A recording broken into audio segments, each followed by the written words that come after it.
Good morning. Today we will discuss about the types of rocks and the rock cycle.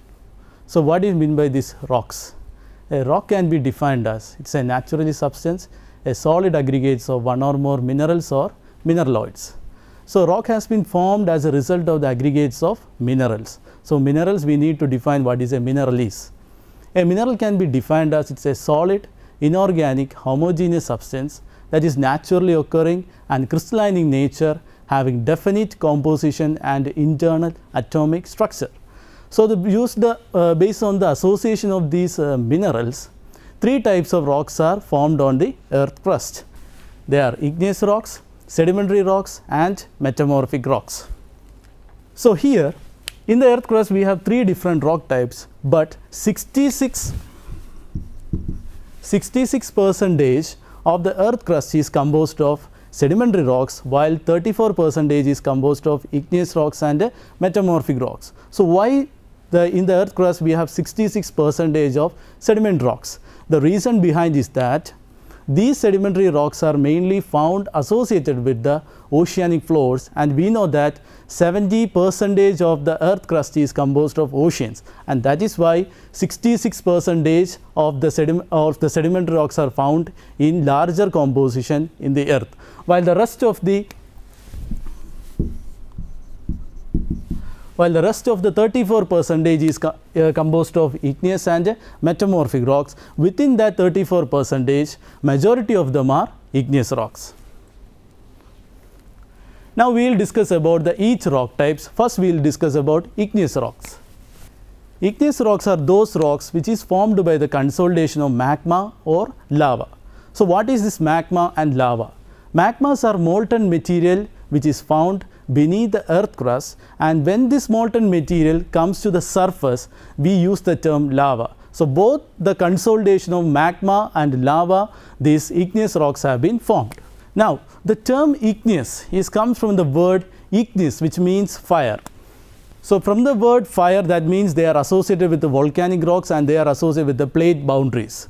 So talking about plate boundaries, we know that the plate tectonics theory, which was proposed by Jason Morgan, was one of the most important theory in geology, because the present status of the continental formations and the important structural features which is present in the earth have been explained on the basis of this plate tectonics theory. And using this plate tectonics theory, the variety of the igneous rocks which is found on the earth crust can be easily explained out. And according to the plate tectonics theory, the earth crust can be divided into various lithospheric plates, and these plates are moving above a hot, viscous, semi-plastic region known as asthenosphere.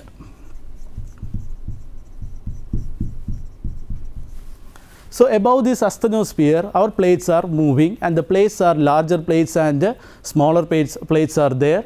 These plates are of two types. We have oceanic plates and continental plates. So on the basis of their movement, we have three types of plate boundaries: convergent, divergent and conservative. In the case of divergent, two plates are move away from each other, and in the case of convergent, two plates move towards each other. In the case of conservative, two plates just slide past each other. So we have three plate boundaries. So in the case of divergent plate boundary, when two plates move away from each other, the magma which is present beneath the earth's surface comes to the surface and just spread over the two divergent plate margins, and they will be consolidated, and we'll get new lithospheric plates will be formed out. So here construction occurs, hence it is also known as constructive plate boundary. While the case of convergent plate margin, where the two plates move towards each other, so they are getting destroyed. So hence it is known as destructive margin. While in the case of conservative, where two plates slide past each other and there is no destruction or construction is occur, hence that is known as conservative plate margins. And the various types of igneous rocks which we found on the earth crust can be easily identified in main types of divergent and convergent plate margins. So in the divergent plate margin, the important igneous rock that is found are basalt and gabbro. In the convergent plate margin, the important rocks are basic, intermediate and acidic rocks are also seen, as well as the important acidic rock is granite, and andesites are important acidic rocks. These are mainly found in the convergent margins. And since In the conservative margin, there is no construction or destruction, so magma is not acting in that region. Hence, igneous rocks are less predominant in the conservative margin. They are mainly found in the divergent as well as in the convergent margins. There is another region is within the plates, due to some tectonic activity, magma can intrude, and this causes the formation of basic, acidic and intermediate magmas. So, there is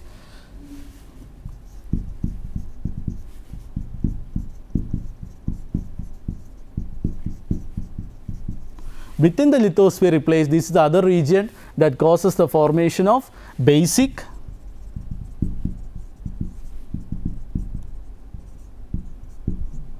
acidic and intermediate rocks. So, this is the introduction for these igneous rocks. Now, we will discuss about the classification of igneous rocks. Igneous rocks can be classified on the basis of two factors. First one is where they are forming, and the second one is on the basis of their grain size. So, on the basis of these two factors, we can classify the igneous rocks into two types, as intrusive igneous rocks and extrusive igneous rocks. Now, first of all, we will discuss about intrusive igneous rocks. Intrusive igneous rocks are those igneous rocks which is formed by the consolidation of magma at a greater depth, while the extrusive igneous rock, as the term implies, we can say it is formed on the surface. By the consolidation of lava at the surface, these extrusive igneous rocks are formed. Now, this is based on where they form. How this classification really relates to the grain size? In intrusive igneous rock, since it is formed by the consolidation of magma at a greater depth, the magma will get enough time when this cools, and the crystals get enough time to grow into larger particles. So, the grain size of the intrusive igneous rocks are very larger, but in the case of extrusive igneous rocks, since the magma is coming onto the surface, so when the magma comes to the surface, it undergoes sudden cooling. So, the crystals do not get enough time to grow as larger, and they will be fine grained. So, intrusive igneous rocks are coarse grained, while in the case of extrusive igneous rocks, they are fine grained. So, this is the general classification of the igneous rocks. The next important topic is related to the igneous petrology is Bowen's reaction series. This is one of the most important reaction series which was proposed by Canadian petrologist Norman L. Bowen in 1928. And what is the importance of this Bowen's reaction series is that on the basis of this series, that how the minerals have been crystallized from the magma has been explained. So, here in this Bowen's reaction series, our petrologist Bowen has proposed which are the types of crystals that is forming from a basaltic composition of magma. So, in petrology, this theory is having, this reaction series having lots of wide importance. We can easily figure out how much, which are the different types of igneous rock that is forming on the basis of just this Bowen's reaction series. Now, here before going to this series, we must understand what is this crystallization means. Crystallization is the process by which the minerals have been formed from the magma, and the minerals and the crystals forming from the magma is only happens when the magma cools. We know that magma is a molten material. So, when it is cooling down, as the temperature lowers, different types of minerals will be crystallizing in it. Normally, magma undergoes two types of crystallization. First one is equilibrium crystallization, then we have fractional crystallization. Equilibrium crystallization is a type of crystallization in which from a magma, if a first amount of crystals have been crystallized, then that crystal again reacts with that melt, and that type of crystallization is known as equilibrium crystallization. For example, this is the magma, and from this magma, suppose this is a X crystal which is formed from this magma, and after the formation of this crystal X, it will be again reacts with the magma until, and this process continues until all this magma have been finally crystallized and forms a single crystal. So, that type of crystallization is known as equilibrium crystallization. While in the case of fractional crystallization, here from the magma the X crystals will be crystallized, but it will be prevented. This X type of crystals will be prevented from reacting with the magma. So, what happens is that Again, as the magma cools, another crystal will be formed from this magma. Suppose this is Y. Again, this Y crystal has been prevented from reacting with the magma. So what happens? Another crystal, when the temperature again decreases, another crystal Z will be formed from magma. So this type of crystallization is known as fractional crystallization. So there are two types of crystallization, equilibrium and fractional crystallization. Now in the Bowen's reaction series, he explained about the equilibrium crystallization that is happened to a basaltic magma. In this Bowen's reaction series, it is divided into two branches. The one is a discontinuous series and other is a continuous series. So the naming is based on the fact that discontinuous series means the mineral that is formed in that condition again reacts with the magma at a specific temperatures. So that is why this branch is known as discontinuous series, while in the case of continuous, what happens is that the mineral which is forming in the continuous branch again reacts with the magma, and that takes place under a range of temperature. So we cannot determine at a specific temperature, because in the continuous series it will take place continuously, the crystallization process. Now we can look into what are the minerals that is forming in this reaction series. In the discontinuous series, the first mineral to be crystallized will be olivine.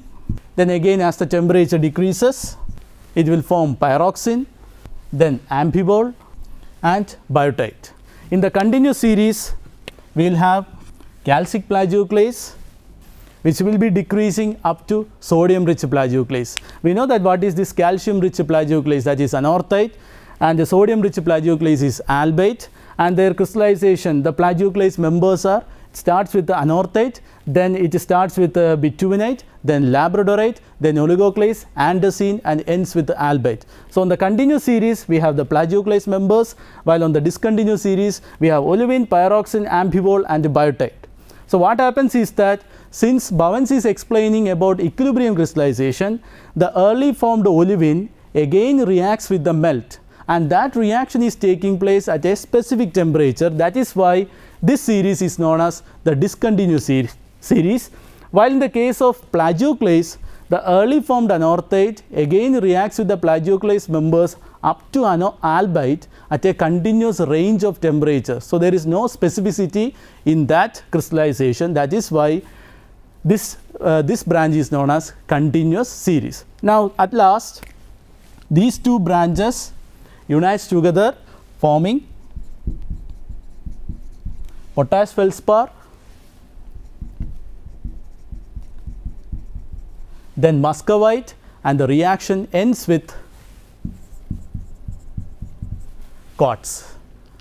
So as we know that here there is a three different types of changes is happening. Here the crystallization starts with a high temperature condition. High temperature condition is at the starting, while when it is crystallizing the quartz, the temperature is decreasing. So in the Bowen's reaction series, we must understand that when the temperature decreases, the viscosity of the magma increases, then the complexity of the rock increases, the mobility decreases. These are the most important type of facts which we need to understand from the Bowen's reaction series. So when the temperature, as the temperature decrease out, these changes will take place. Since here the Bowen's is explained about equilibrium crystallization, and it is all about basaltic magma, the final rock which we will get from this basaltic magma undergoing equilibrium crystallization will be these three rocks, that is basalt, gabbro and dolerite. This basalt, gabbro and dolerite is having the chemical composition related to the basaltic magma, that is calcic plagioclase plus clinopyroxene. So we will get only three different rock types when this basaltic magma undergoes equilibrium crystallization. But if that basaltic magma undergoes fractional crystallization, we will get a wide varieties of igneous rock. In fractional crystallization, I have explained earlier that the early formed minerals have been prevented from reacting with the melt. So what happens is that, suppose if the early formed olivine and the early formed calcic plagioclase, they have been prevented from reacting with the magma again, these two minerals combines together and forms another important rock type. Then again this early formed pyroxene and the calcic plagioclase, alkali plagioclase rich rock mineral again combines together, it will form another different types of rocks. So the important rock type which we will get from the basaltic magma which is undergoing fractional crystallization are, we will get ultramafic rocks, mafic rocks, intermediate rocks and acidic rocks. It is also known as felsic. So we will get ultramafic rocks include cometite and peridotite.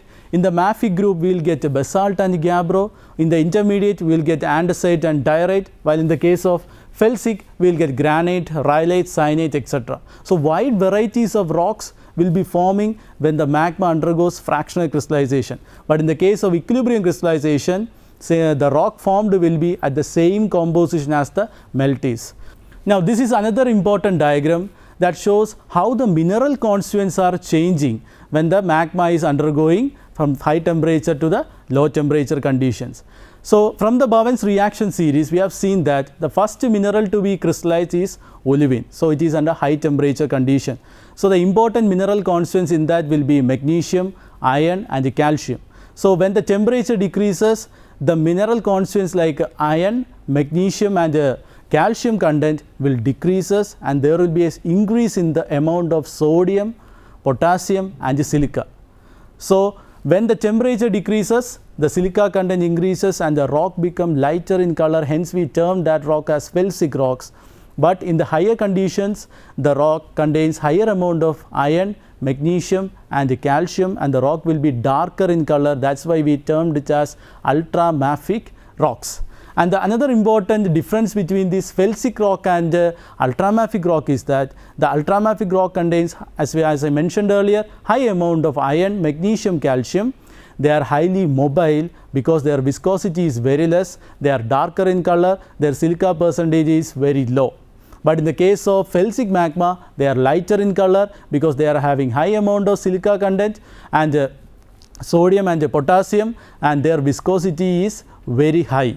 So the felsic minerals, they are associated to form rocks which are having high complexity. Why they are having high complexity is that, as we seen in the Bowen's reaction series, they are crystallizing at the lower part.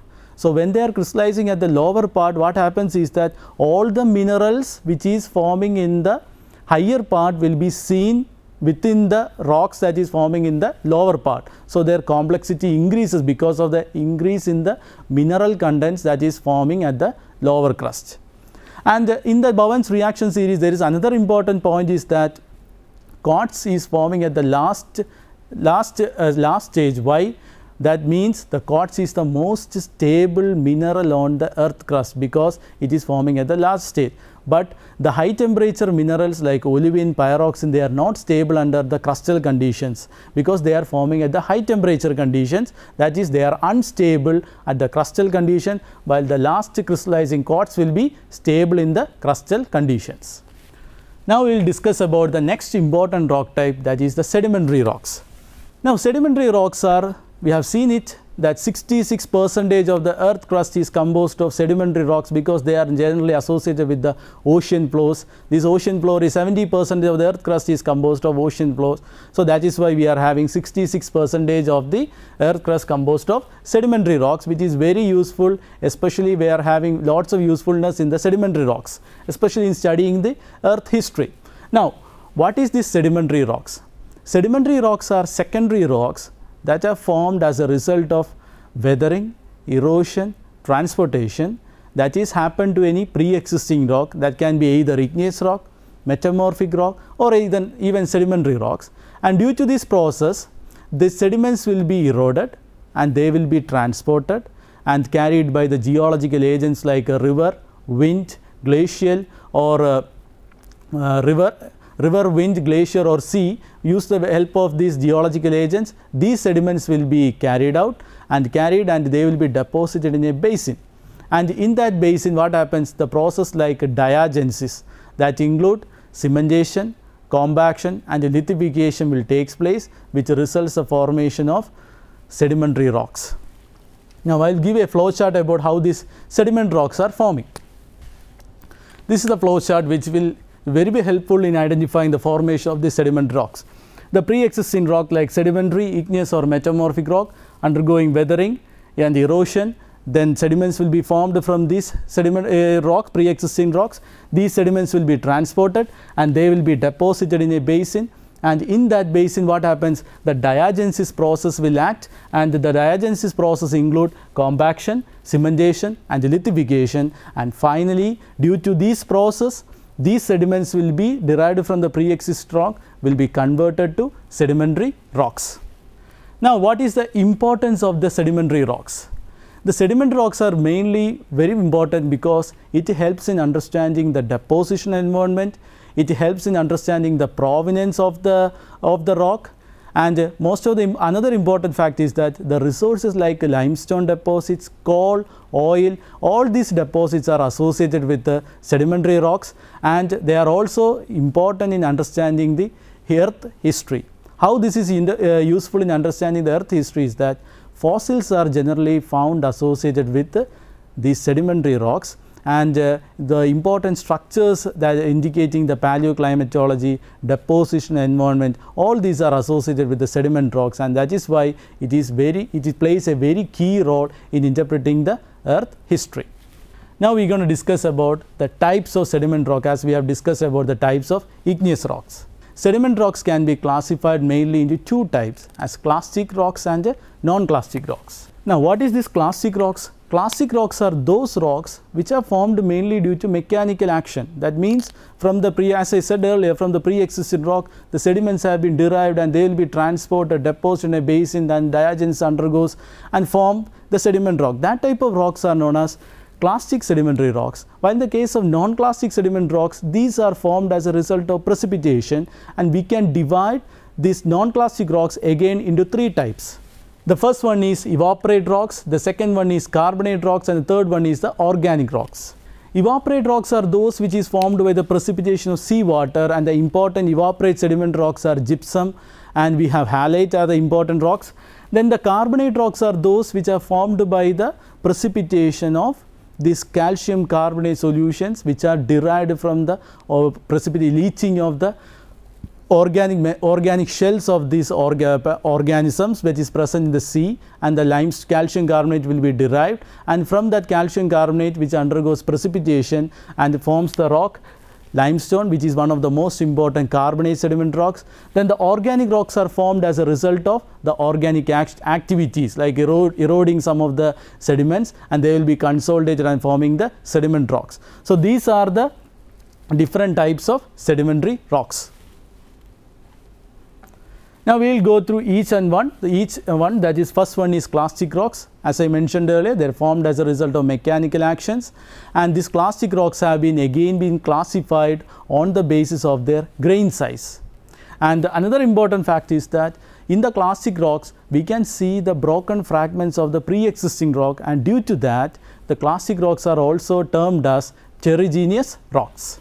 Next we will discuss about the types of clastic rocks. On the basis of grain size, we can divide the clastic rocks into three types: rudiceous, arenaceous and argillaceous. So these are the three different types of clastic sedimentary rocks which have been classified on the basis of their grain size. Rudiceous rocks are those rocks which is having rounded or sub-rounded pebble or cobble like grain sizes are present in the rudiceous rock. One of the most important rudiceous rock is conglomerate.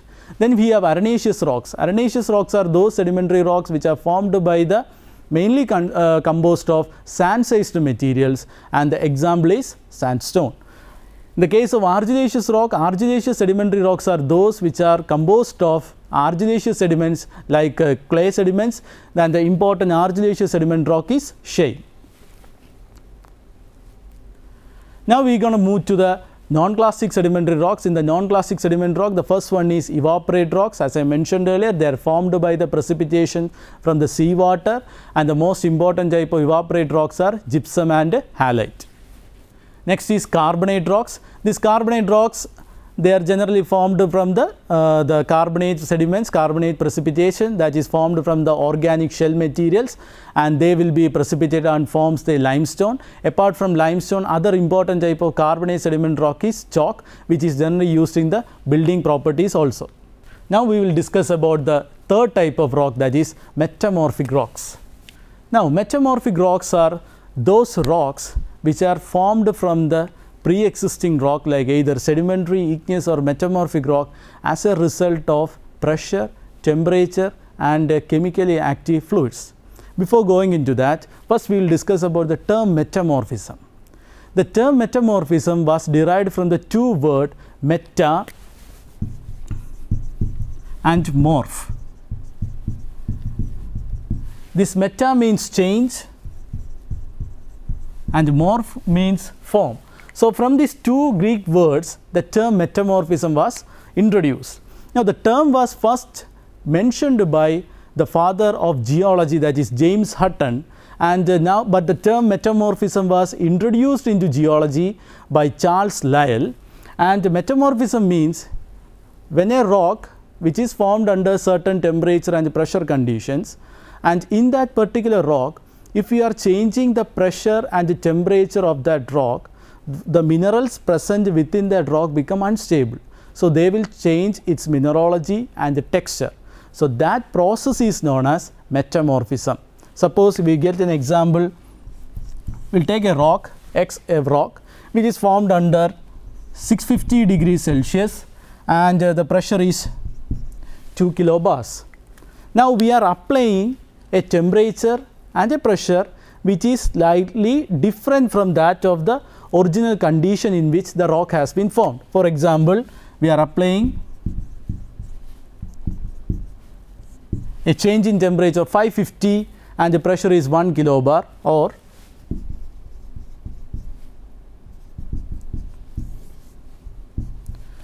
we are increasing the temperature to 1200 and the pressure is also increased to 5 kilobar. So, in the two cases, what happens is that the mineral present in this rock become unstable. So, they will change its mineralogy and the texture and forms a change, and new rock will be formed, and that rock is known as metamorphic rocks. And during metamorphism, what happens? The rock may be folded, or it can be fractured, or even partially melted to a viscous state and flows before reforming into a new rock. And the metamorphic, as we know that this whole process of metamorphism is taking place in the solid state transformation, because here there is no melting take place. If melting has taken place, what happens? Again magma forms, and from that magma we will get igneous rock. But in the case of metamorphic rocks, no melting takes place, all this transformation is done in the solid state. Now we will discuss about the role of the parent rock in metamorphism. In most of the cases, as we know that the metamorphic rock need a parent rock, and that parent rock for metamorphic rock, parent rock for the metamorphism is known as the protolith. So, in most of the cases, if the degree of metamorphism means the temperature condition or the pressure condition is very high, we can't even identify which are the protolith from which that metamorphic rock has been formed. In some cases, we can identify it. For example, quartzite. Quartzite is a metamorphic rock which is derived from the sandstone. In the case of gneiss, gneiss is a metamorphic rock which shows foliated structures, that is derived from granite.